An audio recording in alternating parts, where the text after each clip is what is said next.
Pak Yusran, apakah ini juga menjadi sentimen yang cukup positif di sektor pariwisata tentunya? Silakan Anda jawab. Ya, tentu kalau bicara di sektor pariwisata, hidupnya sebenarnya tidak hanya dari sisi orang pergi berlibur aja atau leisure ya, tapi juga hidup di era bisnis trip juga.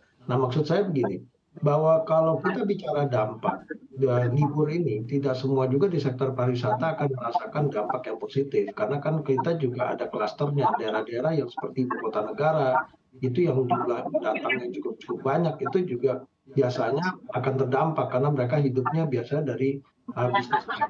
Tapi daerah destinasi-destinasi yang sebenarnya market segmennya terbesar adalah apa namanya orang yang pergi berlibur, nah tentu dampaknya akan menjadi positif.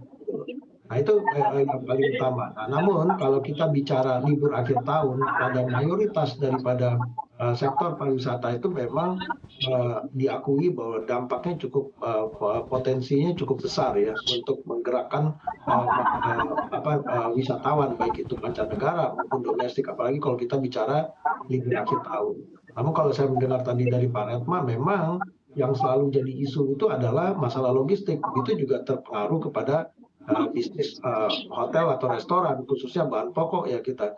Ini juga akan jadi masalah kalau misalnya logistiknya itu harus di stop cukup lama pada saat libur tersebut gitu loh. Kami berharap karena gini loh, karena wisatawan yang datang itu juga akan membutuhkan berbagai hal, dan hotel atau restoran itu juga memiliki ekosistem termasuk juga bahan pokok. Itu yang paling krusial ya untuk di sektor pariwisata. Demikian, Mas. Oh, dengan mengamati tantangannya itu ada di logistik atau tantangan logistik ada di setiap libur panjang ataupun di cuti bersama begitu ya. Nah, kalau misalnya untuk masalah dan juga tantangannya di sini, apakah memang pihak ataupun para pelaku di sektor pariwisata tidak menyiapkan buffer stok yang cukup untuk menghadapi tantangan logistik? Masalah persiapan tentu kita juga tetap mempersiapkan ya Mas ya, itu udah pasti. Namun ada kendala-kendala itu pasti juga tetap muncul gitu loh, apa namanya, terhadap kalau logistik ya, itu contohnya seperti pada saat momentum lebaran lah gitu ya. Lebaran itu juga menjadi hal yang khusus. Nah, kemudian kalau kita bicara masalah persiapan atau stok dan seterusnya, itu dipersiapkan. Namun sekarang juga kita punya tantangan yang cukup berat ya Mas ya. Setiap libur itu, karena juga kalau kita perhatikan tingkat okupansi atau pergerakan itu juga tidak merata, karena pengaruh daripada libur panjang ini terhadap impact terhadap semua destinasi itu yang terbesar itu mungkin lintas provinsi antar satu pulau ya, karena kita perhatikan tantangan yang paling berat itu dari transportasi adalah transportasi udara yang mungkin agak cukup setelah COVID itu cukup menjadi tantangan cukup berat. Ya, sektor yang paling sebenarnya kalau kita bicara logistik itu terhadap itu sebagai contoh lah, misalnya kayak Lebaran ya, Mas.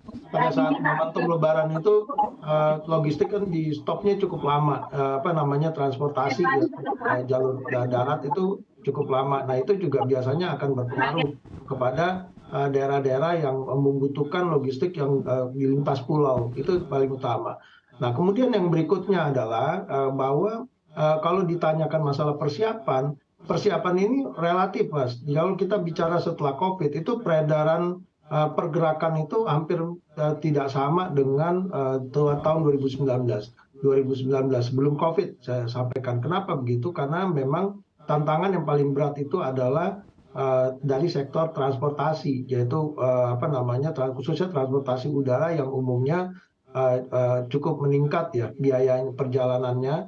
Nah tentu dampak yang paling besar terhadap pergerakan itu pasti akan terjadi di Pulau Jawa atau yang berhubungan dekat dengan Pulau Jawa, seperti kalau Sumatera itu Lampung dan Sumatera Selatan dan termasuk Pulau Bali. Nah tapi kalau kita udah bicara di luar Pulau Jawa atau yang dekat dengan lintasan Pulau Jawa, itu pasti dampaknya hanya akan berharap dari provinsi antar provinsi pergerakan atau provinsi atau kabupaten kota di wilayah pulau itu tersendiri biasanya. Gitu Mas, Oh, kira-kira.